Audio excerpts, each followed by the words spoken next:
The mud never truly dried, the smoke never fully cleared, and death was never far away. This was medieval Europe, a world of cold stone, open filth, hard labor, and constant fear.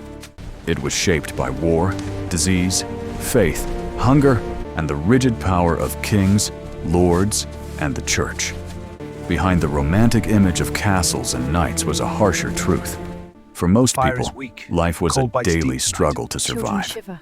But what was life in the Middle Ages really like? What did ordinary people see, smell, fear, and endure? And what does that reality reveal about the darker side of the medieval world? Imagine standing in a village at dawn. The ground beneath your feet is slick with mud, animal waste, and rotting scraps thrown just beyond the doorway. The air smells of wet straw, smoke, sweat, manure, and stale ale. Around you, peasants in rough wool and linen begin their work before the sun has fully risen. A child cries. A dog growls over bones. I am here. Somewhere in the distance, a church bell breaks the silence. This was not legend. This was daily life. In the Middle Ages, life was hard not because people lacked intelligence, but because they lived in a world without modern medicine, sanitation, or reliable food supplies. For medieval people, danger was built into the structure of life itself. Everything depended on the harvest, the weather, the will of the Lord, and the mercy of God. Survival was never guaranteed. Most people in the Middle Ages were peasants. They did not live in grand castles. They lived in small, smoky homes made of wood, mud, and thatch, often with dirt floors and poor ventilation. I'll fetch more Some wood shared soon. their space with animals during cold weather. Their days revolved around labor, plowing, sowing, harvesting, carrying water, grinding grain, mending tools, and trying to make enough to stay alive. Food was simple and often scarce. For the poor, the diet centered on bread, pottage, onions, cabbage, and ale. Meat was rare. Fresh fruit was seasonal. A bad harvest could turn hunger into famine with frightening speed. If grain failed, families weakened. If they weakened, disease followed. If disease came, death often was not far behind. For peasants, hunger was not an occasional fear. It was a shadow that never fully left. A single storm, a season of drought, or a lord demanding too much could push an entire household to the edge. Parents watched children grow thinner. Workers kept going on empty stomachs. Survival depended on endurance, luck, and the land giving just enough. Even the labor itself was punishing. Fields had to be worked by hand or with simple tools. Backs bent early, hands hardened, bodies wore out fast. By modern standards, many people became old before they were truly old. The world was filthy, sick, and violent. And this is where the medieval world becomes even darker. Cleanliness was difficult. Waste disposal was crude. Streets and towns could be lined with refuse, sewage, and animal remains. Water was not always safe. Fleas, lice, rats, and parasites were common companions of daily life. The smell of a medieval settlement was not the scent of history books and polished museum halls. It was rot, smoke, manure, and human waste. Disease moved easily through such a world. A cut could turn deadly. A fever could spread through a household in days.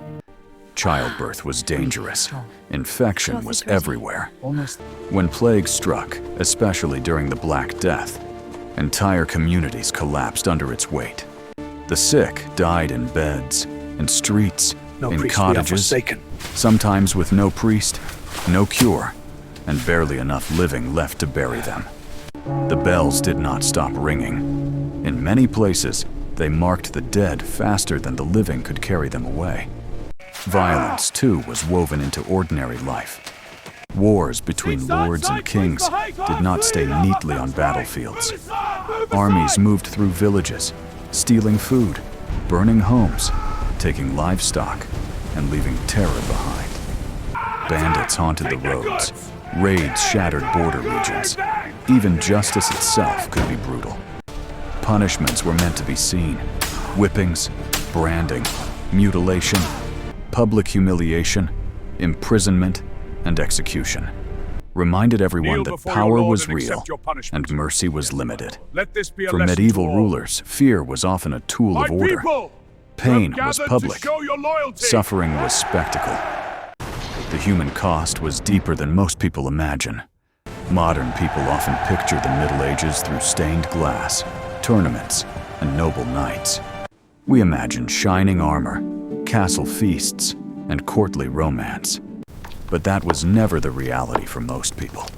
The surprising truth is that medieval life was not dark only because of rare disasters like plague or war. It was dark because hardship was normal, discomfort was normal, grief was normal. Children often died young. Women risked death in childbirth. Men could spend their whole lives laboring for land they did not own. Under rulers they would never meet, in a society where birth decided almost everything. The poor had little control over their future, and even the wealthy were never fully safe from disease, political violence, or sudden loss.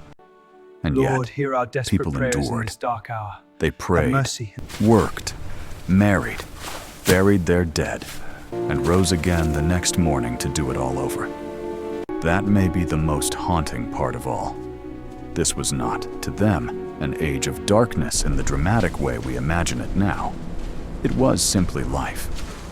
And this is where modern people often get it wrong. The Middle Ages were not a fantasy world of noble heroism interrupted now and then by tragedy. They were a world where suffering sat at the table every day. The castles were real, the churches were real, the kings were real, but so were the hunger, the filth, the fear, and the helplessness of ordinary people. In the end, what life was really like in the Middle Ages reveals something deeper about the era itself. This was a world where faith, power, violence, and survival shaped every human experience. From the peasant hut to the castle hall, life was fragile, harsh, and uncertain. And once you truly understand that, the medieval world stops feeling romantic and starts feeling disturbingly close. For the people of the Middle Ages, this was not a story. It was life. What terrifies us now was once considered normal.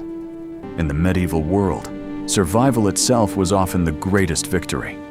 And for many, the darkest part wasn't dying, but how they had to live before death came.